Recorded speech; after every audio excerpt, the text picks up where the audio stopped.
तवे पर ऐनक रखें और कमाल देखें। आज मैं आपके साथ बहुत ही ज़बरदस्त टिप शेयर करूंगी जिससे आपकी ज़िंदगी बहुत आसान हो जाएगी। तो चलते हैं अपनी वीडियो की तरफ। बिस्मिल्लाहिर्रहमानिर्रहीम। अस्सलाम वालेकुम। यहाँ पर मैंने 2 प्याली आटा ले लिया है और ये मैंने जो बाउल में रखा हुआ है ये सूंड पाउडर है, यानी खुशक अदरक का पाउडर है। अगर आप अपना वेट कम करना चाहते हैं, बढ़ा हुआ पेट कम करना चाहते हैं, जिस्म के किसी भी हिस्से से चर्बी कम करना चाहते हैं, तो जब आप आटा गूंथते हैं तो उस वक़्त 1 चम्मच आप उसमें सूंड पाउडर ऐड कर दें और इसके बाद इसको आटे में अच्छी तरह से मिक्स कर लें और हस्बे आदत जैसे आप रोज़ आटा गूंथते हैं वैसे गूंथ के नॉर्मली सी रोटी बना लें और उसको खाने के साथ खा लें। और चलते फिरते बगैर डाइटिंग के, बगैर एक्सरसाइज के आपका वज़न तेज़ी के साथ कम होना शुरू हो जाएगा। तो अगली टिप्स हमारी ये है कि हम अक्सर घरों में जब इकट्ठे चावल लाते हैं तो कुछ दिनों बाद उसमें सुसरियाँ और सुंडियाँ पड़ना शुरू हो जाती हैं। तो चावलों को बचाने के लिए आपने क्या करना है कि 1 अदद लहसुन ले लेना है और उसकी कलियाँ इस तरह से खोल के आपने चावलों में रख देनी है और इसके साथ ही 1 अदद माचिस ले लेंगे, उसकी सारी तीलियाँ जो है चावलों में रख देंगे।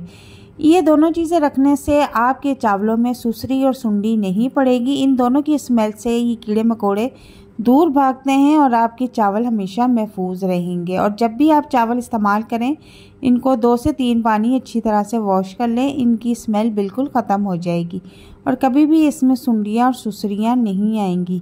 और आपने कच्चे चावल नहीं खाने, क्योंकि हमने जो इसमें माचिस ऐड की है उसमें बोरिक एसिड होता है जो हमारे लिए नुकसानदेह होता है। लेकिन जब हम चावल पकाते हैं तो उसे धो के यूज़ करेंगे तो उससे इसका असर ख़त्म हो जाता है।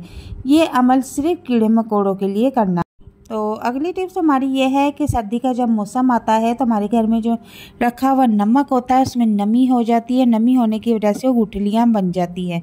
तो नमक को इस चीज़ से, नमी से बचाने के लिए बहुत ही ज़बरदस्त टिप्स आपके साथ शेयर करूँगी। आपने क्या करना है कि जब भी आप घर में नमक का पैकेट लेकर आएँ तो इस तरह से आपने किसी बड़े बाउल में निकाल लेना है। अब यहाँ नमक को जार में डालने से पहले आपने एक छोटा सा काम करना है जिससे आपका नमक कभी भी नमी वाला नहीं होगा और खुशक रहेगा। यहाँ पर आपने बड़ी इलायची ले लेनी है और साथ ही इसके आपने 10 से 12 लौंगे इसमें ऐड कर देनी है। इन दोनों को अच्छी तरह से नमक में मिक्स कर देना है। उसके बाद आपने ये नमक जार में डालना है। जब तक लौंग और इलायची इसमें रहेगी यकीन करें कि आपके नमक को कभी भी नमी नहीं होगी और ये इसी तरह से खुशक रहेगा, दानेदार रहेगा। और तो चलते हैं अपनी अगली टिप्स की तरफ।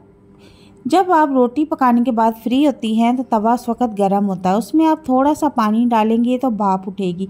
उसी भाप में आपने अपनी ऐनक रख देनी है। इससे क्या होता है, बड़ा फ़ायदा होगा आपको। आपकी ऐनक पे जो स्क्रैचेस, निशानात होते हैं, इस तरह करने से वो स्क्रैच और निशानात सारे के सारे ख़त्म हो जाते हैं। इस तरह करने से आपके जो चश्मे के गिलास हैं ये बहुत ज़्यादा साफ़ और चमकदार हो जाते हैं, जो कि आम कपड़े से नहीं होते। इस तरह करने से आपके जो शीशे हैं वो बहुत ही ज़्यादा चमकदार और स्क्रैच से पाक हो जाएंगे। तो अब हम इसको किसी कपड़े से अच्छी तरह से साफ़ कर लेंगे। मैं आपको करके दिखाती हूँ। और कपड़ा आपने सूती लेना है, रेशमी कपड़ा नहीं लेना, उससे बहुत ज़्यादा स्क्रैच हो जाते हैं।